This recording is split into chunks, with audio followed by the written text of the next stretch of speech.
Você conhece política pública de saúde para a população negra? Olha, os esforços que são feitos são pífios, assim, então entendo que tem que se trabalhar muito ainda nessa área, mas muito mesmo. Não, confesso que não. Não, não vi ainda. Já. Não, desconheço. Não. Sinceramente, não. Você já ouviu falar em doença falciforme? Não. Também não. Já vi falar. Mas é muito grave, né? Por causa que as pessoas se tratam não conseguem muito, né? Sim, que a população negra tem mais tendência a ter, né? A senhora já ouviu falar em racismo institucional? Sim. Acredito também que não. Já. A Política Estadual de Atenção à Saúde Integral da População Negra foi instituída pela Resolução CIB número 55 em 2010. Seu objetivo é promover a saúde integral da população negra, priorizando a redução das desigualdades étnico-raciais, o enfrentamento ao racismo e ao racismo institucional. Trata-se de uma política de ação afirmativa e reparatória, cuja aplicabilidade demanda ações compensatórias que têm como finalidade a reparação de injustiças cometidas contra a comunidade negra ao longo do século. Este princípio de reparação foi reafirmado pela terceira Conferência Mundial das Nações Unidas contra o Racismo, Discriminação Racial, Xenofobia e Intolerância Correlata, realizada em Durban, África do Sul, em 2001. É importante destacar que a construção e implemento dessas ações possui grande influência e contribuição dos movimentos sociais negros. No estado do Rio Grande do Sul, esta política tem como referencial teórico a afrocentricidade, que, de acordo com a Chante, é entendida como um tipo de pensamento, prática e perspectiva que percebe os africanos como sujeitos e agentes de fenômenos, atuando sobre sua própria imagem cultural e de acordo com seus próprios interesses humanos. A todos os presentes, quero, em nome do governo do Estado, do vereador Cássio Correia, trazer a nosso permanente compromisso com esse trabalho que nós temos desenvolvido. Declarando aqui, a minha alegria em ver o aperto do secretário da equipe. A Coordenação Estadual da Saúde da População Negra está pautada no modelo de gestão participativo, onde a escuta e o diálogo com os movimentos sociais são instrumentos fundamentais para a construção e consolidação de políticas de Estado. A política de saúde da população negra é compreendida e materializada na transversalidade da atenção básica, de modo que seus projetos estratégicos possuem linhas de ação e financiamentos a partir da atenção básica. Nós estamos em um momento muito importante de fortalecimento da política nacional de saúde da população negra, numa articulação com o Ministério da Saúde. A política de saúde da população negra, ela hoje está situada na Secretaria de Gestão Estratégica do Ministério da Saúde, e a CEPI, junto ao Comitê Nacional de Saúde da População Negra, elaborou uma proposta de criação de uma instância de gestão da política de saúde da população negra junto ao Ministério. O sucesso, o êxito do processo de implementação da política de saúde da população negra no estado do Rio Grande do Sul está no modelo de gestão e na perspectiva teórico-conceitual que atualiza o debate étnico-racial no país. O modelo de gestão que foi pautado num conjunto de ações que teve como pressuposto a análise de dados epidemiológicos, a constituição de uma equipe capaz, uma equipe multidisciplinar, capaz de discutir e transitar pelas diferentes temáticas sobre a saúde da população negra, o fortalecimento da relação da gestão com os movimentos sociais, mais especificamente os movimentos sociais negros nos seus diferentes segmentos, e, fundamentalmente, a relação desses movimentos sociais com alguns dispositivos de gestão, como, por exemplo, o Comitê Técnico de Saúde da População Negra do Estado.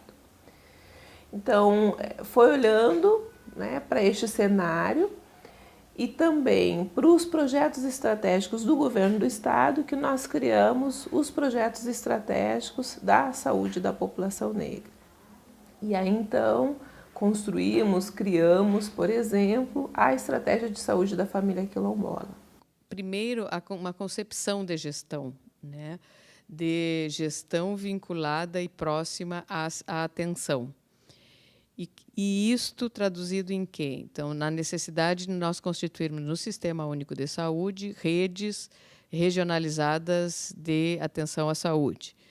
E estas redes ainda, além da concepção de serviços, são redes regionais de serviços com qualidade, permitindo acesso, para que a gente identifique problemas o mais rápido possível e tenha prontidão tanto no diagnóstico como no tratamento, isso indicando qualidade. O outro é uma articulação, para constituir rede de fato, uma articulação entre serviços. Esse serviço com fluxos, com protocolos, com trabalho em equipe, e ainda vinculado a território e à cultura e à diversidade da população, né? Então, na concepção de ter as pessoas como centro. Então, quais as necessidades das pessoas e, a partir disso, tanto o protagonismo do Estado na criação de serviço e no financiamento. Também, e ao considerar pessoas no território, a ter como centro também do sistema a atenção básica de saúde. Nesse sentido, articular a atenção básica com temas transversais, né, que nós consideramos. Nestes, a questão indígena, a questão da população negra, a prisional, a saúde mental, as questões de problemas com DST, HIV/AIDS, né? Saúde bucal. Para isso, então, pensarmos em cofinanciar as estratégias da saúde da família, da atenção básica e serviços especializados. E uma característica, por exemplo, dos agentes comunitários, termos agentes comunitários indígenas na população indígena, termos agentes comunitários quilombolas na população quilombola. Então, nós fomos trabalhando nessa direção de um modo transversal, tendo como um lugar de práticas a própria atenção básica e o lugar de moradia das pessoas. E em relação a políticas novas a serem implantadas, fortalecer, como a da população negra, foi fundamental o trabalho com os movimentos sociais. Às vezes, de gestor para gestor, se faz o contrato de serviço, mas na hora da população acessar o serviço, não encontra uma barreira, um obstáculo. Não tem acesso ou não está a consulta disponível. E aí a necessidade de pactuar isso lá no território para modificar essa atitude e ampliar esse acesso. E que isso seja responsabilidade do sistema, dos gestores, e não um trabalho que cada um da população tem que encontrar o seu jeitinho de como acessar o serviço. E, para isso, a equipe de condução da população negra, coordenada pela Miriam, trabalhou intensamente, né, em todo o estado do Rio Grande do Sul, junto aos municípios e os diversos atores sociais, tanto de movimentos, como vereadores, como prefeitos e os trabalhadores de saúde. E aí, contribuições importantes de não restringir a contribuição cultural, histórica da população negra só para atender a população negra. Então, por exemplo, uma experiência muito bonita que eu considero da Rede Cegonha PIN foi introduzir a concepção de mãe criadeira, que é de origem afro, uma concepção de poder se trabalhar no conjunto dos cuidadores e das famílias e das comunidades na direção de cuidar, que a questão do cuidado da criança é de toda a comunidade, né? Ela não é exclusivamente da mãe biológica. A noção de acolhimento incondicional, que também aprendemos desde aí, da cultura afro, poder introduzir esse conceito de acolhimento incondicional em toda a rede de serviço, de que, para dar coerência para o princípio de universalidade, como é que se atende todos e qual é a porta aberta que os serviços têm que ter, e que atitude os trabalhadores precisam ter, que é esse de acolhimento. Consideramos, né, que trabalhar com populações vulneráveis ou transformadas em invisíveis ou estigmatizadas, né? Como a população negra é uma questão ético-política de governo que queira equidade, que queira afirmação e reparação, como no caso da população negra.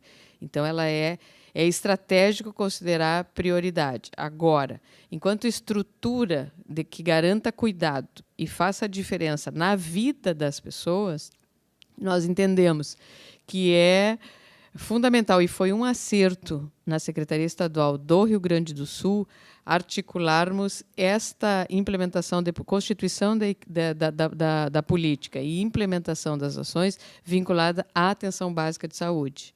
Porque lá onde está o serviço, onde estão as equipes, é que está a população, inclusive a população negra. Teve uma tomada de decisão, e aí é uma decisão política, e aí, então, é uma decisão de governo, de que a gente ia fazer um investimento importante na atenção básica. E colocar a atenção básica, que isso não é novidade do ponto de vista teórico, mas na prática, às vezes, é novo ainda, efetivamente como ordenadora do cuidado. O Rio Grande do Sul ele tem uma realidade muito hospitalocêntrica. Não é à toa que é o estado com o maior número de leitos, com o maior número de hospitais, mas isso não tem garantido a resolutividade do sistema. Então, o que a gente fez? A gente fez uma inversão de modelo. A gente disse, não, vamos trabalhar na perspectiva de que a atenção básica é a ordenadora do cuidado. Então, vamos construir as redes, a rede de atenção psicossocial, a rede de urgência e emergência, a rede cegonha, a rede da pessoa com deficiência, baseadas no fato de que o ordenador é a atenção básica. Vamos construir as linhas de cuidado, a linha de cuidado da pessoa idosa, a linha de cuidado da população negra, a linha de cuidado em saúde mental, colocando a atenção básica no seu lugar. Qual é o lugar da atenção básica? Ordenadora do cuidado. Isso não quer dizer que ela é a porta de entrada. Ela é uma porta de entrada possível. O usuário vai bater na porta que tiver mais acessível a ele. O importante é que, na porta que ele bata, seja porque ele chegou lá na urgência e emergência já com uma situação de agravamento, qualquer porta que ele bata, saiba referenciar ele para a sua unidade básica de saúde e, de preferência, para a sua estratégia de saúde da família. Então, em relação à população negra, que é o tema que nos convoca hoje aqui, a gente faz toda uma ação de construção de uma política para e passo entre população negra, né, trazendo o movimento para discutir junto com a gente, trazendo os representantes, né, as matrizes religiosas, enfim, todos os atores que estão envolvidos em território com esse processo de cuidado, mas também trazendo a nossa atenção básica junto na construção das portarias, das resoluções, do direcionamento, inclusive do cofinanciamento de ações que o Rio Grande do Sul assume quando ele pega uma parte do orçamento do Estado e diz 12% vai para a saúde, que também é uma marca importante desse governo, que é a primeira vez que a gente consegue efetivamente colocar os 12% no Estado do Rio Grande do Sul, e que desses 12%, nós, dentro da Secretaria da Saúde, vamos direcionar um percentual importante para a atenção básica. Com isso, a gente faz o PIAS, né, que é um programa de incentivo estadual, com isso, a gente faz as unidades móveis, com isso, a gente cria a Estratégia de Saúde da Família Quilombola, com isso, a gente cria o articulador jovem, e com isso a gente dá uma dimensão real de cofinanciamento. Eu acho que a gente tem tido, nesses últimos anos, avanços significativos na construção de forma integrada, tanto da Política Estadual de Atenção Básica, como também da nossa Política Estadual de Saúde da População Negra. Foi feita uma parceria muito grande, justamente na questão, por exemplo, de toda a política de combate ao racismo institucional na atenção básica. Então, foi desenvolvido de forma conjunta também essa política, um programa específico de financiamento também para repasse de recursos financeiros. E eu acho que da forma como a gente também vem trabalhando, isso casado com o apoio institucional, né, tanto a equipe da saúde da população negra, como a equipe nossa aqui da atenção básica, quando vai nos municípios, nas regiões, né, conseguem abordar essa questão, o financiamento como um dispositivo de implementação da política, né, entendendo a necessidade do território, né, das populações, que muitas vezes as comunidades quilombolas vivem em áreas muito rarefeitas, né, são povoados, onde as casas são muito distantes umas das outras. a gente conseguiu, de forma conjunta, criar uma política também de financiamento para que os municípios consigam adquirir, com recursos do Estado, unidades móveis para fazer atendimento para essas populações, né? Então, corrigindo um problema que para muitas comunidades que é a questão do acesso, né? Então, aí, na verdade, é a equipe que vai atrás, vai para a comunidade, e não o contrário, considerando, inclusive, que são famílias de maior vulnerabilidade social e econômica. Na ação da nossa política aqui do Estado, né, essa é uma temática que precisa ser muito discutida. A gente teve muito êxito nesse período, né? O tema da promoção da igualdade racial é um tema que está, hoje, de fato, espalhado em todo o Rio Grande do Sul. Muito fruto desse trabalho, né, feito principalmente pela coordenação da Política de Saúde da População Negra, né, com a ajuda também a gente na atenção básica, através dos apoiadores, através dos incentivos, né, toda a equipe do DAS. Mas precisa ainda muita coisa a ser feita ainda. O passo correto que foi dado de fazer uma política construída coletivamente, tendo os municípios, equipes e movimentos como parceiros, né? Só o fato da adesão, mais de 100 municípios, né, aderidos aí ao programa de combate ao racismo institucional na atenção básica, em menos de um ano de implantação do programa, demonstra a força que isso teve no que se refere à mobilização desses atores, né? A questão da saúde é uma das nossas lutas ainda que ainda tem muitas pendências, né, por parte do poder público em atender a comunidade. A gente sabe que existem as políticas, mas se sabe que são políticas de governo, que os prefeitos precisam implantar, que as secretarias precisam trabalhar. Um pouco surpreso com certas coisas que a gente achava que não tinha e no final tem.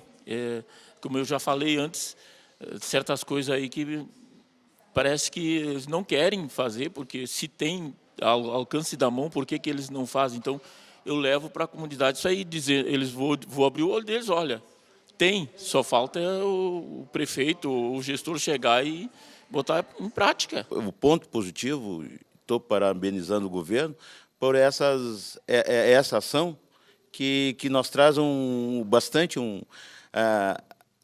não só o esclarecimento, né, mas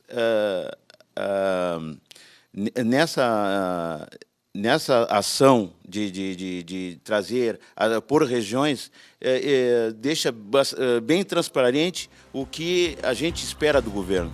Estratégia da saúde da família quilombola. Tem como objetivo a qualificação do cuidado e do acesso à saúde da população negra residente em comunidades remanescentes de quilombo, rurais ou urbanas, por meio do fortalecimento da atenção básica enquanto espaço privilegiado para práticas coletivas e tradicionais de promoção de saúde. Atualmente, a estratégia de saúde da família quilombola alcançou o índice de 118% de cobertura prevista em sua meta inicial. Aderiram ao programa 40 municípios, com 46 equipes que atendem 53 comunidades remanescentes de quilombos. A comunidade que vai definir o que nós vamos fazer com essas verbas, com esses programas que estão vindo. Foi aprovado em assembleia com os quilombolas um consultório junto à sede dos quilombolas. Mas, para termos isso aí, esse espaço, nós já estamos construindo um posto de saúde novo dentro da comunidade do Bacupari, onde está a comunidade dos quilombolas. Sendo que esse posto vai dar esse suporte para o atendimento dos quilombolas. Nós vamos ter condições de ter no posto novo a saúde bucal, médico, que já temos, e que ele vai fazer um atendimento junto aos quilombolas, na sede dos quilombolas. Isso para nós é muito importante, porque nós não temos um local específico para fazer o atendimento para as pessoas de mais idade, pessoas que moram mais longe. Então, isso aí vai beneficiar muito essa comunidade. E nós precisamos o quê? Complementar com outros profissionais para essa comunidade não precisar viajar 50, 40 quilômetros até o município de Palmares, que faz parte onde Bacupari faz parte do município. Nós temos o posto de saúde, que é um pouquinho distante, então para melhorar esse atendimento, a cada 15 dias o médico vem para cá, né? Atende dentro da comunidade. O médico é cubano e ele se identificou muito com os quilombolas. Ele usou o termo assim para mim, me sinto em casa. Isso já foi bom, né? Porque identificou os dois lados da situação. Eles não entendiam muito porque que tinham que marcar uma consulta. Mas, como eu falei, com o tempo eles foram entendendo que a consulta agendada, o trabalho dia a dia era bom. E hoje nós temos assim um índice no Hospital de Palmares do Sul, atendia diariamente 10 pessoas do Limoeiro. Hoje, se atender 1 a 2 é muito. Então, eu acho que o trabalho está muito bom, está bem feito. Depois que eu comecei a trabalhar, até melhorou 100%. Eu já trabalhava dentro da comunidade, né? E sou bem recebida, né? Dentro das casas, né? Tenho trazido muitas pessoas que não vinham há mais de 2 anos que não consultava, não vinha, né? Fazer exame, toda aquela coisa. E eu já marco a consulta, né? As mulheres que não fazem preventivo, não fazem mamografia, tento trazer. Tem umas que têm resistência, não querem, né? Outras eu consigo trazer. Agora estou conseguindo elas fazer caminhada, que isso era um tabu aqui, né? Ai, caminhada nessa poeira? Eu não. Agora já estão começando a caminhar, então isso eu acho que é bem importante, né?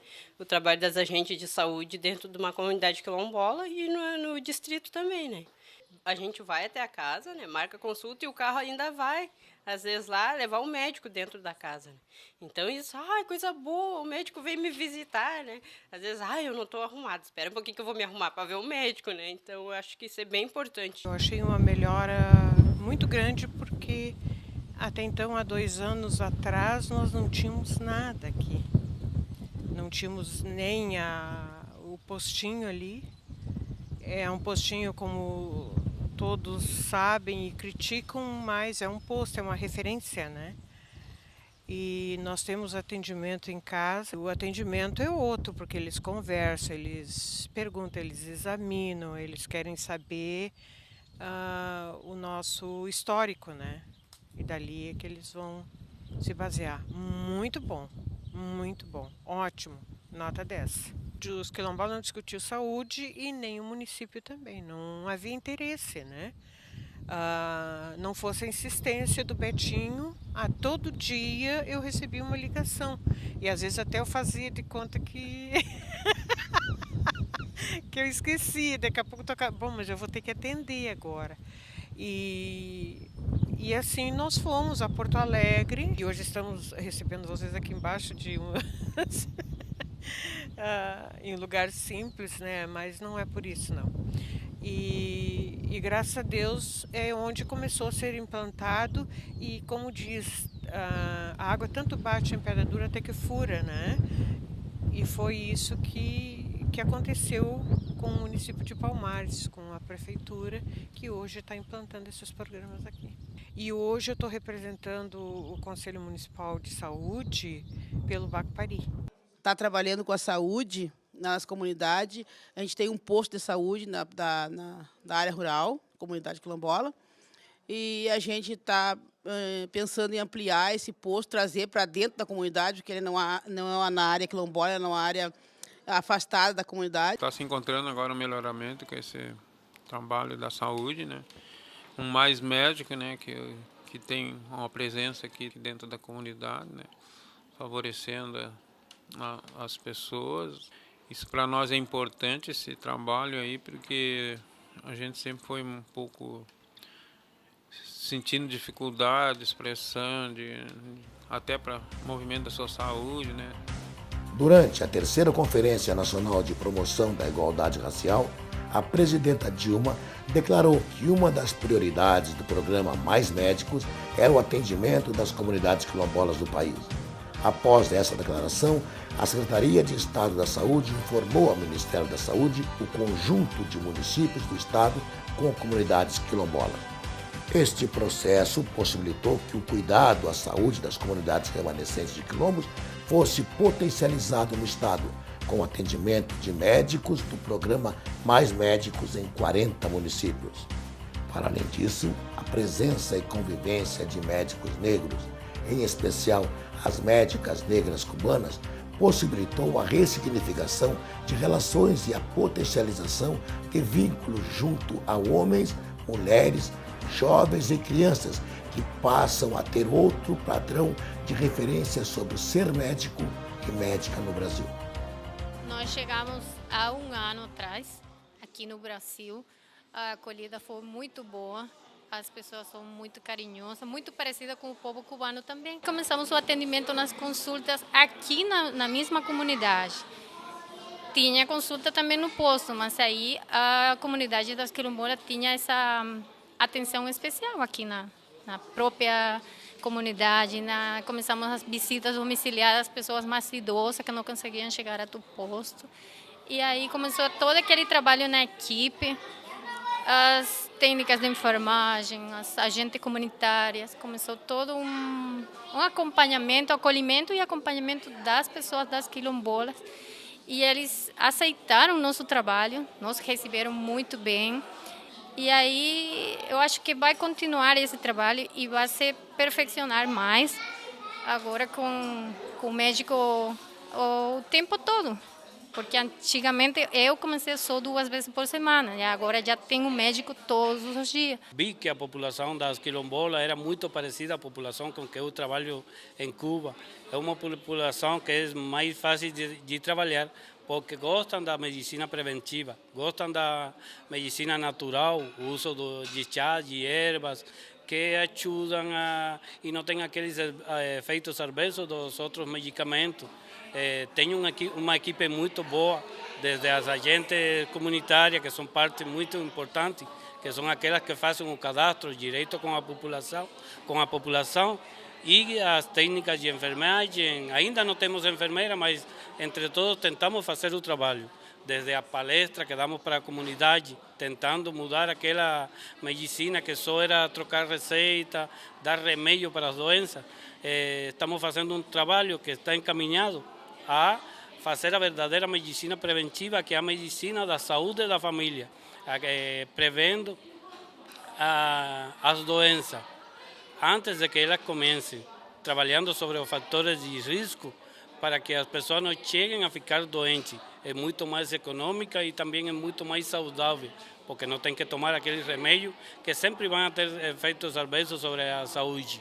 Lá por maio, por aí, nós recebemos então o programa Mais Médicos. Com isso veio a primeira médica, que veio a médica cubana, a doutora Yamilka, e ela veio implementar então, né, com 40 horas de trabalho, bem mais do que o pessoal geralmente tem de 20, e isso nos deu um fôlego assim realmente de atendimento. Com a vinda da doutora Yamilka, a gente conseguiu manejar bem melhor essa questão do acolhimento. A doutora Yamilka tem a agenda dela sempre lotada, não tem assim espaço na agenda dela, porque eles realmente buscam estar com ela.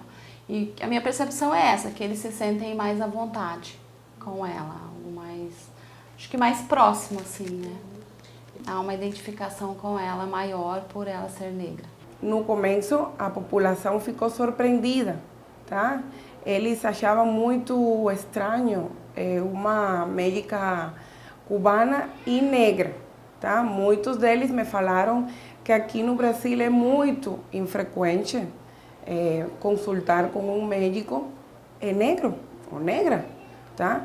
Eles dizem que geralmente as pessoas de raça negra, raça preta, eles não têm muitas possibilidades de estudar, de chegar a ser profissionais e muito menos médicos, tá? Que geralmente os médicos são pessoas brancas, loiras, de olhos azuis, e que nunca é muito infrequente achar um médico ou uma médica, tá? Preta ou negra, como vocês falam. E me falaram sobre isso, que ficavam surpreendidos. Eles acham que é algo muito bom e eles sentem mais confiança, tá? Com uma pessoa assim, que é igual que eles, tá? Então eles conversam, falam seus problemas com mais segurança, tá? Se sentem melhor. Até então, o atendimento aqui, enquanto a médica não aparecia na minha vida, né? Então eu não gostava muito do posto, né? Eu preferia ser atendida lá no outro da Vila Farrapos. Aí depois que eu conheci ela, sou só atendida por ela. E ela até agora comigo tem sido a melhor médica, né? Pra ver que eu não consulto com outra médica, a não ser com ela. E até então, todo o procedimento que ela me deu, da dieta, tudo, tá dando certo. A minha respiração não tá tão ruim que nem era antes, né? Que eu tenho asma, eu tenho um monte de coisa. Então eu adoro essa médica. Atenção, saber conversar, ela é como se eu estivesse com a minha mãe ali, conversando, dizendo meus problemas e ela sabendo me responder com calma, sem rigidez, sem nada. Né? Porque tem médico que xinga a gente, né? Ah, porque, vamos supor, tu era para ter trazido o exame tal dia porque tu não trouxe, por que tu tá fazendo? Mas às vezes a gente tem os nossos compromissos também. Assim como os médicos também têm, né? Mas eles não querem saber. E ela dá essa atenção pra gente. Pra ver que eu fico aqui e eu consigo conversar com ela abertamente. Pra mim, não tem. Eu gostei muito dela. E às vezes eu não entendo, eu pergunto por ela, não entendi. Ela explica direitinho pra mim, porque às vezes eu não entendo tudo que ela fala. E o programa garantiu, por exemplo, de todas as equipes com comunidade quilombola tivessem médicos, né? Então, hoje, todas as equipes têm médico trabalhando 40 horas, né? É uma realidade que não tinha um ano atrás, né? Então, isso aí, por si só, já é uma grande contribuição para o debate da saúde da população negra no nosso estado. Mas tem um outro aspecto que muitas vezes não é muito explorado, até, porque, para mim, é algo que vai demorar um pouco ainda para a gente verificar os efeitos disso, que é o fato da gente ter uma mudança de paradigma no âmbito da atenção básica, no que se refere à presença de médicos negros na atenção básica, né? Quando a gente fala de que 80% dos médicos são cubanos, e considerando que Cuba é um país também que tem uma população predominantemente negra, né? A gente tem, então, aqui no Rio Grande do Sul, uma parcela significativa de médicos e médicas negros e negras trabalhando na atenção básica. Isso tem um efeito importante no que se refere à questão de como a população, mulheres, crianças, né, homens, vem, principalmente no caso da nova geração, das crianças, nossos adolescentes, que vêm justamente médicos negros atendendo. E aí vem a possibilidade de se enxergar ali e ver que, olha, eu posso também exercer essa função. Tivemos um encontro em Brasília, ainda logo no início do lançamento do programa Mais Médico, com o ministro da Saúde, com o coordenador da atenção básica, na época o ministro Padilha e o Eider, como coordenador da atenção básica, a nossa, na época, coordenadora das ações em saúde daqui do DAS, que era a Sandra Fagundes, hoje secretária de Estado, e a vice-prefeita do município de Alegrete, onde a gente fez a nossa reclamatória de não estar incluído como um território para ter o mais estratégico para o Mais Médico no início do programa, e aonde a gente levou duas questões que eram o nosso diferencial. A questão do território extenso, né? É muito extenso, o maior do Rio Grande do Sul e o segundo maior do Brasil, né? Um território com assentamento rural novo, sem infraestrutura adequada e com a comunidade quilombola que nunca havia sido atendida de forma nenhuma, né? E este foi uma das formas que se debateu aí em conjunto com todo o Brasil, lá nessa grande reunião que juntou todos os prefeitos do país. Foi uma reunião de avaliação com os prefeitos do país e aonde a gente, com esse debate, conseguiu que o Ministério da Saúde então incluísse o critério das comunidades quilombolas como critério de especificidade para o programa Mais Médico. Com essa prioridade do programa Mais Médico, atendendo os quilombolas, Alegrete ganhou a primeira equipe de Mais Médicos que nós poderíamos, por decisão da gestão, colocar em qualquer parte do território. Poderia ter sido numa grande comunidade que não tivesse um acesso adequado ainda.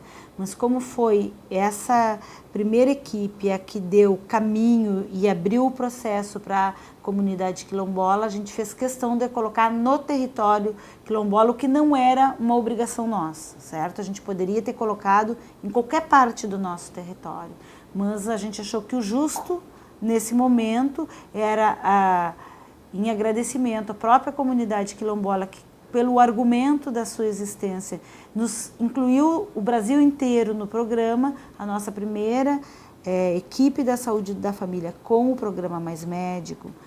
A gente abriu com uma médica cubana chamada Olga, né? E a doutora Olga foi exatamente atender a comunidade quilombola numa equipe da saúde da família urbana com acesso direto para o território dos quilombos, né? O racismo institucional se expressa na discriminação racial legitimada pelo Estado brasileiro e praticada pelas instituições e organizações públicas ou privadas em relação aos grupos populacionais devido à sua raça ou cor. No campo da saúde, isso se materializa na dificuldade de acesso, no não cuidado, no não atendimento da população negra nos serviços de saúde, sejam eles públicos ou privados. Com o propósito de fomentar a implementação da política de saúde da população negra nos 497 municípios do Estado, a Secretaria de Estado da Saúde instituiu, por meio da resolução CIB 636, em 2013, o Programa de Combate ao Racismo Institucional na Atenção Básica, tendo como foco a compreensão do racismo como determinante social em saúde. O tema do racismo institucional é um tema muito precioso também para a atenção básica. É um debate que, por isso, o tempo todo está sendo feito no dia a dia das equipes, porque a gente tem uma situação hoje no campo da formação dos nossos profissionais da saúde que, de forma hegemônica, não trabalha o tema da desigualdade racial. Por exemplo, eu sou médico, me formei na Federal da Bahia, né, a primeira faculdade de medicina do país. E, no meio dessa faculdade de medicina, ali no final da década de 90, início de 2000, passei por duas situações concretas, reais, que me chamaram a atenção, me caíram a ficha em relação a o que está acontecendo na formação de nós médicos aqui no país, né? Uma primeira, num caso, num plantão de obstetrícia, né, para a formação justamente de obstetras e os internos da obstetrícia, onde um médico obstetra, né, ao a gente constatar que tinha uma gestante, uma mulher negra, né, com muitas dores, né, no período do trabalho de parto, a gente, como estudante, foi lá buscar ajuda para que ele fizesse uma medida de analgesia, né, para a gestante, e ele fala que não, que a mulher negra aguenta mais a dor, né? Então, isso não é uma coisa que a gente está falando de um passado muito remoto, né? A gente está falando de algo bem atual, final da década de 90, agora, início do século XXI, na formação dos nossos médicos, né? Um outro caso que aconteceu de um hospital universitário, uma mulher negra, para conseguir fazer uma consulta ginecológica, né?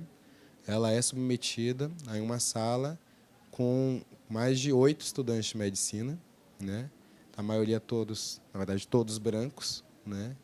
E fazendo o exame ginecológico nessa mulher que, chorando, não tinha outra escolha, né? E ela tinha que, para garantir o seu acesso ao serviço de saúde, ela teve que passar por uma situação absurda, de extrema violência, né? Que é se submeter ao toque vaginal feito por 8 estudantes, né? A partir do ano de 2013, nós aderimos ao programa de enfrentamento ao racismo em nosso município, com o apoio da Secretaria Estadual de Saúde. A importância do incentivo financeiro foi também impulsionar a mudança deste olhar em relação à saúde da nossa população. E foi nesse sentido que, ao elaborarmos o Plano Municipal de Saúde, nós já nos preocupamos em colocar esta programação, tendo um planejamento com toda a nossa equipe dos profissionais de saúde. Também o município de Arroio do Tigre teve um grande apoio do Conselho Municipal da Saúde. Nós também nos deslocamos para a comunidade quilombola, fazendo com que a comunidade negra de nosso município também pudesse contribuir com a elaboração deste plano e também construirmos junto de como nós aplicarmos esses recursos recebidos, tanto do enfrentamento ao racismo, quanto do SF Rural. Nós implementamos algumas educações permanentes juntos aos agentes de saúde, né, sobre o programa de enfrentamento ao racismo institucional, sobre a campanha do quesito raça-cor, com incentivo também do Estado, com esse diálogo fortalecido. A gente buscou esclarecer o que nós queríamos com isso tudo, né, para que fosse ampliada essa visão e para que mais profissionais de saúde se engajassem junto conosco nesse enfrentamento não só do racismo institucional, quanto à questão do preconceito, né, em relação à população negra e a falta, muitas vezes, de acesso à política de saúde como de forma geral. Então, nós buscamos, através disso, a educação permanente, não só dos agentes de saúde, mas da equipe do ECF, do ECF Rural, que é o ECF de referência à comunidade quilombola. Então, através dessas educações permanentes e dessas capacitações, se ampliou, então, o contato e o conhecimento desses profissionais em relação a essa política nova, né, no município. Então, nós buscamos, através disso, desenvolver o primeiro encontro da saúde da população negra, né, fortalecendo esse diálogo e ampliando. Então, se fortalecendo a equipe e se fortalecendo o diálogo junto à gestão, se conseguiu implantar a política de saúde da população negra. A gente começou agora a implantar a política de combate ao racismo institucional lá no município. A gente colocou, está instituindo ela em todos os postos de saúde, nós temos 9 postos de saúde, estimulando as pessoas para que declarem sua raça, declarem sua cor, né, e capacitando os funcionários para que eles, para a gente prevenir, né, essa questão do racismo institucional. Nós temos uma grande parcela da população que mora também no interior. O município tem 62 mil habitantes, nós temos em torno de 7 mil pessoas que moram no interior. E dentre essas pessoas que moram no interior, eu tenho 3 comunidades quilombolas, que elas não eram certificadas e que agora foram certificadas pela instituição, pela Fundação Palmares, né? Essas pessoas que moravam lá no interior, elas já tinham uma dificuldade de acesso, não apenas pela questão geográfica, né, mas também porque o posto não tinha uma estratégia linkada com eles, né? Tu não tem uma OBS especificamente ou um médico que acompanhe eles lá. Então era uma população, de certa forma, uma comunidade negligenciada. Então a gente agora tem médico que acompanha as comunidades quilombolas lá.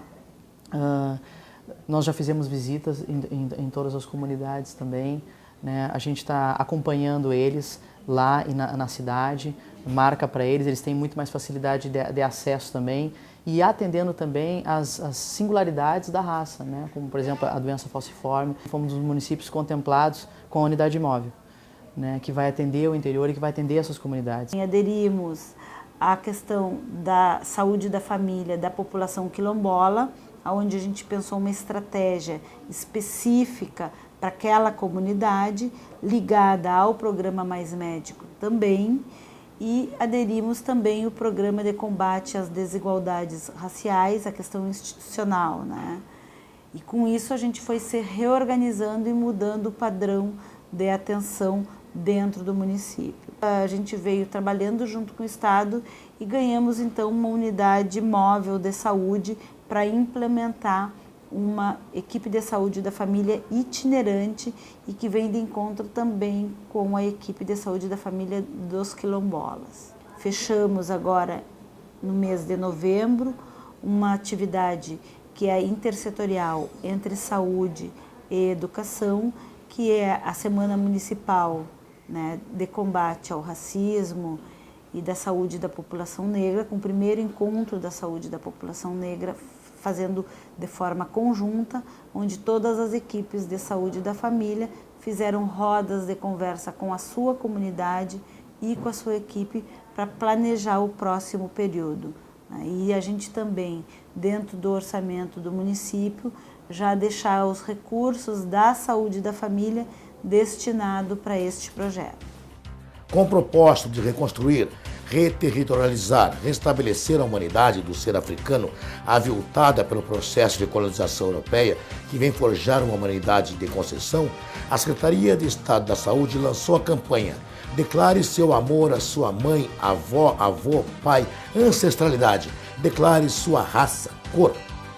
A notificação da raça, cor, tornou-se obrigatória no SUS a partir da implantação da Política Nacional desde 2009, reafirmado pelo Estatuto da Igualdade Racial em 2010. O objetivo da campanha, além de qualificar a notificação do quesito raça-cor e produzir dados epidemiológicos a partir da análise desagregada, tem o intuito de desencadear na população negra e no conjunto da população gaúcha um processo de consciência de si, a partir da valorização da ancestralidade. A campanha pela autodeclaração da raça-cor foi uma grande estratégia de diálogo direto com a sociedade gaúcha. Então, ao longo desses anos de gestão, nós construímos algumas estratégias que dialogavam diretamente com os trabalhadores ou gestores em saúde, outras que dialogavam com os movimentos sociais organizados, mas com o conjunto da sociedade precisávamos criar alguns dispositivos, algumas estratégias cujo debate étnico-racial, cujo debate sobre o racismo que estrutura essa sociedade fosse tocado de forma aberta. Então, a campanha pela autodeclaração da raça-cor, além de qualificar a notificação do quesito raça-cor, ela tem como grande propósito trabalhar um processo de consciência de si, da população, sobre as suas origens, no sentido de que, olhando para as suas origens, olhando para quem veio antes, possam se autodeclarar. Mais uma vez, nós trouxemos da matriz africana, nós trouxemos um elemento civilizatório dessa matriz, que é a ancestralidade, como algo estruturante dessa campanha. Esse momento, que estão se tornando históricos durante esse ano. E digo em nome do Comitê Técnico da Saúde da População Negra, que através desse momento, a partir dessa partida, através da Miriam, de Olori Obá, que está fazendo essa caminhada com a gente, nós temos um compromisso imenso, de nós que vamos dar o verdadeiro reconhecimento ao nosso povo e, através de nós, fazer que venham essas políticas, que elas se materializem, que elas não fiquem só no papel e que ela seja assinada, mas em primeiro momento que seja executada. Essa é a minha palavra e peço meu axé e meu agô a todos. O programa Primeira Infância Melhor, Mãe Criadeira, visa a qualificação do cuidado em saúde coletiva por meio do conceito da afrocentricidade. Tem como objetivo estabelecer outros modos de cuidado na primeira infância e durante a gestação, tendo como princípio os conceitos de cuidado compartilhado e de redes de cuidados coletivos, muito presente em comunidades negras tradicionais, como, por exemplo, quilombolas em terreiros de matriz africana. Trabalhando com a primeira Infância Melhor e Rede Cegonha, tem a concepção da mãe criadeira. E esta é uma produção afro, e desde esta cultura que nos permite, mas essa é uma produção e uma cultura que precisa ser apropriada pelo conjunto da sociedade gaúcha, e não exclusivamente da população negra. E hoje nós trabalhamos com o tema da mãe criadeira para o conjunto da Rede Cegonha, e não só para a população negra. Então, essa é uma outra contribuição fundamental para aprendermos a cuidar efetivamente e protegermos as nossas crianças. O PIM Mãe Criadeira, ele é um projeto estratégico que a gente chama, que ele explicita a nossa concepção, explicita os valores que foram colocados no conjunto das políticas públicas para pensar a implementação da saúde da população negra no estado do Rio Grande do Sul. O nosso desafio era possibilitar para a sociedade gaúcha um modelo de cuidado em saúde muito peculiar, à tradição de matriz africana, que contribui, sim, com o conjunto dessa sociedade. Modos de cuidar, por exemplo, que é compartilhado entre o conjunto das pessoas da comunidade e não fica centrado numa única pessoa, como, por exemplo, a mãe ou a principal cuidadora, mas sim um cuidado que ele é dividido, ele é compartilhado entre diferentes pessoas, ou no núcleo familiar, ou no conjunto da comunidade, como é comum nas comunidades negras, sejam elas da zona urbana, sejam elas da zona rural. Na construção do PIN Mãe Criadeira, dessa perspectiva conceitual, dessa perspectiva de repensar o modelo de cuidado, o modo de cuidado em saúde coletiva a partir da primeira infância, a partir do processo de gestação, se deu na equipe de uma forma também compartilhada, né? Então, nós tivemos pessoas fundamentais que trouxeram grandes pilares para a gente pensar essa proposta, como, por exemplo, o professor Jairo, a doutora Regina Nogueira, mas essa construção ela se deu realmente a partir da contribuição dos diferentes atores, né, dos diferentes membros técnicos que compõem a equipe da saúde da população negra. Se trata de uma mudança de paradigma, se trata de pensar outros modos de cuidado, onde nós saímos de uma perspectiva individual, de responsabilidade individual, para pensar que o cuidado ele é de responsabilidade de um coletivo e que nesse coletivo também inclui o visitador, a visitadora do PIN, também inclui a monitora, o monitor do PIN e fundamentalmente a criança, a mulher gestante, os familiares, a comunidade, né, do entorno, enfim, essa rede de cuidados compartilhados que constitui o PIN Mãe Criadeira. Trata-se de um modelo de cuidado não para pessoas negras, e sim um modelo de cuidado que parte dos valores, parte da matriz civilizatória das comunidades negras como um todo, e que vem a contribuir com o conjunto da sociedade, seja a sociedade gaúcha, seja a sociedade brasileira, enfim, para a humanidade. Programa Articulador Jovem de Saúde. Foi instituído por meio da Resolução CIB 311 em 2014 e tem por finalidade a mobilização e o protagonismo social da juventude gaúcha para o diálogo com a rede básica de saúde através da representação direta na elaboração de estratégia da prevenção e promoção à saúde, contribuindo para o enfrentamento das violências em seus territórios. Fomos amadurecendo na necessidade de um trabalho mais forte junto à juventude, né? E porque a juventude negra, e hoje é um dado claro e visível, nacionalmente explicitado, onde aparece que a maior parte dos nossos jovens mortos são negros. Então, a necessidade de como trabalharmos mais na direção do fim da violência e na direção de uma cultura de paz.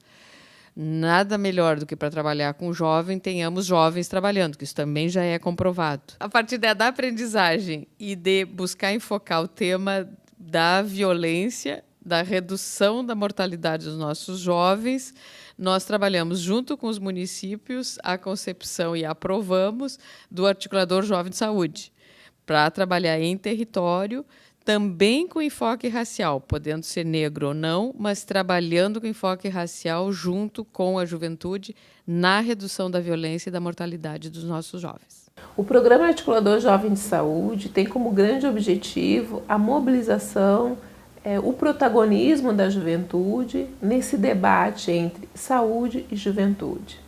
Ao longo desse ano, nós fizemos várias oficinas, alguns encontros macro-regionais com o propósito de dialogar diretamente com a juventude, no sentido de compreender quais são os limites, quais são as dificuldades do diálogo da juventude com o setor saúde. E o que acabou ficando evidente? Que tanto para os trabalhadores como para os jovens, existe uma distância muito grande, né, no acesso. Dificuldade do jovem, por exemplo, acessar uma unidade de saúde para pegar, seja o seu preservativo anticoncepcional, para esclarecer algum tipo de dúvida. Da mesma forma que o trabalhador em saúde também tem muita dificuldade de acolher o jovem na unidade de saúde, deixando de lado toda a burocracia, por exemplo, da presença do pai ou da mãe para ele poder acessar o serviço.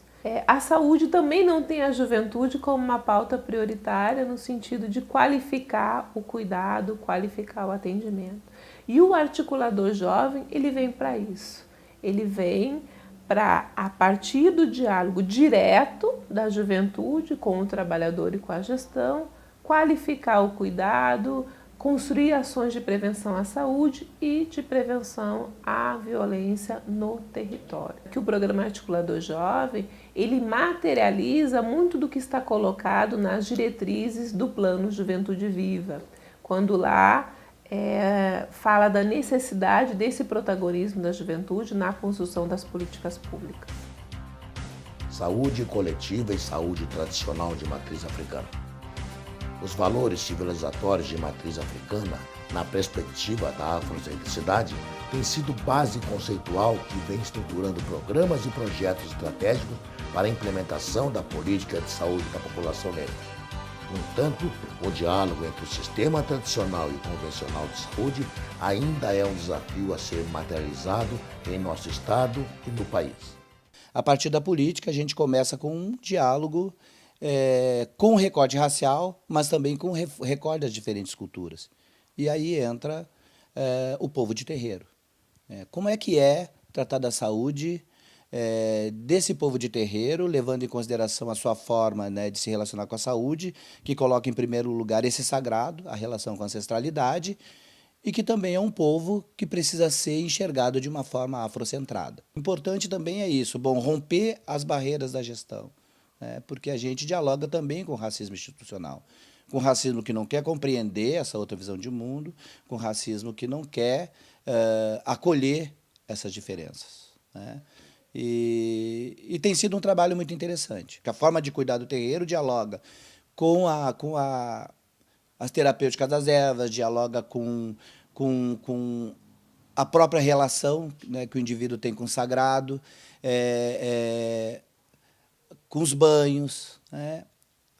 Enfim, dialoga com um complexo civilizatório que é diferente desse complexo que as pessoas acabam naturalizando, tratando com superficialidade, né? E o Estado, a gestão, enfim, ela tem uma forma de lidar com a diferença sempre de uma forma reducionista. Nosso objetivo é cuidar, né? Cuidar em todo sentido. A gente acolhe, aconselha, cuida, manda tomar um copo d'água, te acalma, já vamos conversar, e a partir do oráculo divinatório, dá o diagnóstico, dizer o que a pessoa precisa, quantos banhos, qual o ebó que precisa ser arriado para ela, o que pode ser feito para a cabeça, para dar o equilíbrio, para devolver o equilíbrio. No Estado, nós utilizamos como referência epistemológica a matriz africana, né? A matriz teórica, os valores civilizatórios de origem africana, tendo como base a afrocentricidade, para pensar as nossas ações, os nossos programas. Eu já sou daqueles mais antigas, né, daquelas tradicional já, aqueles cuidados, assim, daqueles ensinamentos mais antigos, né? Eu tento trazer a tradição para dentro dos colégios, para dentro da comunidade, para não deixar cair, né, a tradição, porque é isso que a gente quer, né? A gente trabalha para manter. A doença falciforme possui mais de 100 anos de diagnóstico. No entanto, somente em 2005 instituiu-se a Política Nacional de Atenção Integral às Pessoas com Doenças Falciformes. E em 2008, a política estadual, marcando junto ao Estado brasileiro uma dívida histórica quanto ao cuidado e atenção à saúde das pessoas com essa doença. A linha de cuidado integral às pessoas com doença falciforme do Rio Grande do Sul foi instituída pela Resolução CIB número 66 em 2013 e tem o propósito de qualificar o acesso e o cuidado às pessoas com esta doença, com fluxo de atendimento e ações desde a atenção básica ao serviço especializado. Um outro projeto estratégico fundamental que nós conseguimos implementar e tivemos muito êxito na sua construção foi a linha de cuidado de atenção integral às pessoas com doença falciforme. Então, o Estado do Rio Grande do Sul tinha uma dívida histórica com a população negra, mais especificamente a população que sofre da doença falciforme, e saímos aí de 2 centros, né, 2 hospitais com atendimento especializado na doença falciforme para hoje 5 hospitais. E hoje nós temos aí uma rede de serviços especializados distribuídos em todo o nosso território gaúcho. Nós iniciamos o trabalho em julho de 2012, fazendo um diagnóstico de como a pessoa com doença falciforme era tratada, tinha sua atenção no Rio Grande do Sul. Constatamos que as pessoas saíam, por exemplo, de Uruguaiana, vinham até Porto Alegre, para receber sua atenção. Em regra geral, com dores, muitas dores. Tomamos, então, a iniciativa de averiguar, dentro do Rio Grande do Sul, quais seriam os hospitais que teriam condições de atender essas pessoas e que obedecesse, pelo menos, às macro-regiões. Então, ficou em Passo Fundo, para a macro-norte, e também atenção à missioneira, o Hospital São Vicente de Paulo. Na Centro-Oeste, ficou o Hospital Universitário de Santa Maria. E, para o Sul, o Hospital Universitário de Rio Grande. Obviamente, mantivemos o Hospital Conceição e o Hospital de Clínicas, na capital, nessa atenção. Essa seria, então, a atenção especializada, aquela atenção onde a gente sabe que o paciente entra e o paciente tem todas as suas necessidades a nível de exames, a nível de consulta hematológica, consulta com o médico hematologista, e também as outras especialidades. Nos 497 municípios do Rio Grande do Sul, nós temos a atenção básica preparada para atender estas pessoas. Exemplo, estou com anemia, estou com dor, o médico que me atende não sabe o que tenho, procurei já vários médicos, ele não sabe o que tenho. Cheguei na atenção básica, o médico pode indagar, será doença falciforme? O enfermeiro da atenção básica vai fazer a coleta do material biológico, do sangue, onde ele vai obter, na punção digital, coloca no cartão verde, chamado cartão verde, que é o cartão da coleta do exame. Esse sangue ele vai ser encaminhado, não a pessoa, não o paciente, o sangue, o cartão verde, vai ser encaminhado ao Hospital Materno-Infantil Presidente Vargas. Lá, no hospital, vai ser realizado o exame diagnóstico, que é a eletroforese de hemoglobina. Esse resultado retorna à unidade básica de saúde, onde o indivíduo foi buscar sua atenção, dando positivo. Ele vai receber uma orientação genética, ou seja, vai ficar sabendo o que é a doença falciforme. Então, dentro do Hemorgues, será feita a coleta do sangue, punção digital, no cartão verde, onde, mais uma vez, vamos encaminhar esse cartão para o Hospital Materno-Infantil Presidente Vargas, no Hospital Materno-Infantil Presidente Vargas, no laboratório, no mesmo laboratório da triagem neonatal, será feito o teste de eletroforese de hemoglobina, retornará ao Hemorgues, ao Hemocentro do Estado do Rio Grande do Sul, chamaremos, então, o doador, explicaremos para ele o que ele tem, e ele vai ter consciência, conhecimento que é portador de um gene que pode ocasionar, a nível da sua prole, dos seus filhos, a doença falciforme. Nós somos o pioneiro no Brasil na qualidade, na competência da atenção a essas pessoas. A nossa linha de cuidado, hoje, rede de cuidado integral às pessoas com doença falciforme, está servindo de modelo para todo o país. Um dos grandes avanços do último período, do tema racial, foi a implementação da política estadual da saúde da população negra no estado do Rio Grande do Sul. Sem dúvida, a política ela constrói uma outra perspectiva de como pautar o tema racial, saindo desse debate racializado, esse debate reduzido, uma política de negros somente para negros, e colocando isso para o conjunto da sociedade. E a gente percebe que nessa política do estado do Rio Grande do Sul, no campo da saúde da população negra, essa nova abordagem, essa forma de como pensar, de como introduzir as políticas, os programas, na perspectiva do Estado, envolvendo os municípios, envolvendo um conjunto de atores, inclusive do campo da pesquisa, do campo da academia, para dar uma sustentação teórica e conceitual, para que a gente pudesse sair então de uma pauta reduzida agora para uma pauta universal, né?